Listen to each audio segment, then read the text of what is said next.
Malaysia airlines की flight 370, एक ऐसा नाम जिसे एक दशक से ज्यादा हो गया है, पर आज भी ये विमानन इतिहास का सबसे बड़ा रहस्य बना हुआ है।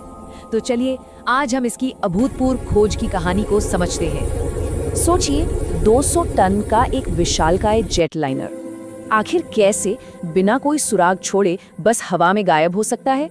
यही वो सवाल है जो 8 मार्च 2014 से लेकर आज तक जांचकर्ताओं, परिवारों और पूरी दुनिया को परेशान कर रहा है। इस पूरे रहस्य को समझने के लिए हमें उस रात में वापस जाना होगा। आइए फ्लाइट के उन आखिरी पलों पर एक नजर डालते हैं। सब कुछ इतनी तेजी से हुआ। सिर्फ 40 मिनट के अंदर 239 लोगों को ले जा रही एक रूटीन फ्लाइट पूरी तरह से सामान्य से गायब हो गई। और सबसे अजीब बात, एक भी इमरजेंसी कॉल या डिस्ट्रेस सिग्नल नहीं भेजा गया। तो शुरुआत में सारी खोज साउथ चाइना सी पर फोकस की गई। दर्जनों जहाज और विमानों वाली एक इंटरनेशनल टीम ने दिनों तक समुद्र को खंगाला, पर पता है क्या, वो पूरी तरह से गलत जगह देख रहे थे। उन्हें झूठे सुरागों के सिवा कुछ नहीं मिला। लेकिन फिर मलेशिया के मिलिट्री रडार पर एक ऐसी चीज दिखी जिसने सब कुछ बदल दिया। एक रहस्यमयी सिग्नल, जैसे कोई भूत हो। एक अनजान विमान ने अचानक यू टर्न लिया था और मलाई पेनिनसुला के पार पश्चिम की ओर उड़ गया था। ये पहला बड़ा सुराग था कि शायद विमान बस आसमान से गिरा नहीं था, और यहीं से ये रहस्य और भी गहरा हो गया। जांच एक तरह से रुक सी गई थी, कोई लीड नहीं थी, और तभी एक ब्रिटिश सैटेलाइट कंपनी इनमारसैट ने एक ऐसी खोज की जो इस केस में गेम चेंजर साबित हुई। अब सवाल ये था कि अगर विमान रडार की पहुंच से बाहर था तो एक सैटेलाइट को ये कैसे पता चला कि वो अब भी उड़ रहा है? खैर, इसका जवाब छिपा था उन ऑटोमेटिक सिग्नल्स में जिन्हें प्लेन गायब होने के बाद भी 7 घंटों तक लगातार भेजता रहा। इन सिग्नल्स को हैंडशेक या पिंग्स कहा गया। देखिए, ये लोकेशन डेटा तो नहीं भेजते थे, लेकिन इनसे ये जरूर पता चल रहा था कि विमान सैटेलाइट से कितनी दूरी पर है। ये एक छोटी सी जानकारी थी, लेकिन यही इस केस का सबसे बड़ा सुराख बनने वाली थी।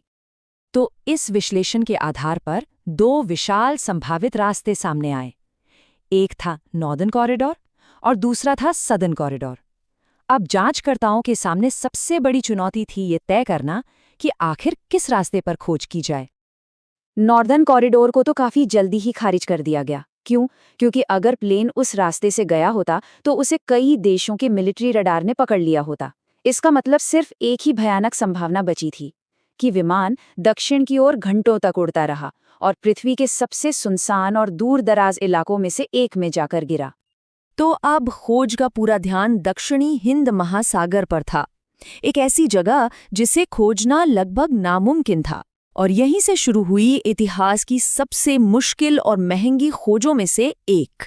उस वक्त के Australian prime minister Tony Abbott ने इस जगह को बिल्कुल सही शब्दों में बयां किया था। एक ऐसी जगह जो नुलपार्ट के सबसे करीब है। ये दुनिया के सबसे तूफानी और गहरे समुद्री इलाकों में से एक है। इतने विशाल और गहरे समुद्र में कुछ खोजना आसान नहीं था। इसके लिए दुनिया की सबसे एडवांस्ड तकनीक का इस्तेमाल किया गया। सोनार, जो समुद्र तल की तस्वीरें बना सकता था, और रोबोटिक सबमरीन्स, जो उन गहराइयों तक जा सकती थीं जहां कोई इंसान नहीं पहुंच सकता। अप्रैल 2014 में एक उम्मीद की किरण जगी जब कुछ ध्वनिक संकेत मिले। ऐसा लगा कि शायद प्लेन मिल गया है। सारी खोज एक छोटे से एरिया पर फोकस कर दी गई, लेकिन एक रोबोटिक सबमरीन से गहन जांच के बाद भी कुछ नहीं मिला। बाद में पता चला कि उन सिग्नल्स का विमान से कोई लेना देना नहीं था। ये खोज सालों तक चली और इस पर $160 मिलियन से भी ज्यादा खर्च हुए। ये विमानन इतिहास की सबसे महंगी खोज बन गई। फिर भी 1,20,000 वर्ग किलोमीटर से ज्यादा का एरिया स्कैन करने के बाद भी विमान का कोई पता नहीं चला। और फिर जब सारी उम्मीदें लगभग खत्म हो चुकी थीं, जुलाई 2015 में हजारों किलोमीटर दूर एक ऐसी चीज मिली जिसने सब कुछ फिर से बदल दिया। पश्चिमी हिंद महासागर में रियूनियन आइलैंड के तट पर एक विमान के पंख का टुकड़ा, जिसे फ्लैपेरॉन कहते हैं, बहकर आ गया। उस पर एक खास मार्किंग 657BB और एक यूनिक सीरियल नंबर था। इस बात की पुष्टि हो गई कि ये टुकड़ा उसी लापता बोइंग 777 का था। अब सिर्फ इस एक टुकड़े से वैज्ञानिकों ने एक नई दिशा में काम करना शुरू किया।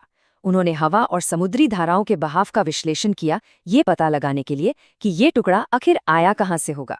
ये एक तरह से समय में पीछे जाकर सुराग ढूंढने जैसा था। इस बड़ी सफलता के बावजूद 2017 में सरकार की तरफ से चल रही आधिकारिक खोज को रोक दिया गया, लेकिन तलाश अभी खत्म नहीं हुई थी।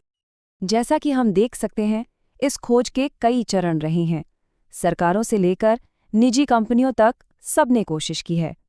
हर नाकामी के बावजूद तलाश करने का जज्बा कम नहीं हुआ। फिर सामने आई एक अमेरिकी कंपनी ओशन इन्फिनिटी, जिन्होंने नो फाइंड नो फी के आधार पर खोज शुरू की। मतलब अगर विमान नहीं मिला तो वो कोई पैसा नहीं लेंगे। हालांकि 2018 में उनकी कोशिश नाकाम रही, लेकिन उनकी वजह से विमान को ढूंढने की उम्मीद जिंदा रही। ये इस खोज के पीछे की जबरदस्त लगन को दिखाता है। नए वैज्ञानिक विश्लेषण और पीड़ितों के परिवारों के प्रति गहरी प्रतिबद्धता के कारण ही ये आज भी जारी है। और हाल ही में ओशन इन्फिनिटी ने घोषणा की है कि वो एक नए टारगेटेड एरिया में अपनी खोज फिर से शुरू करने के लिए तैयार हैं।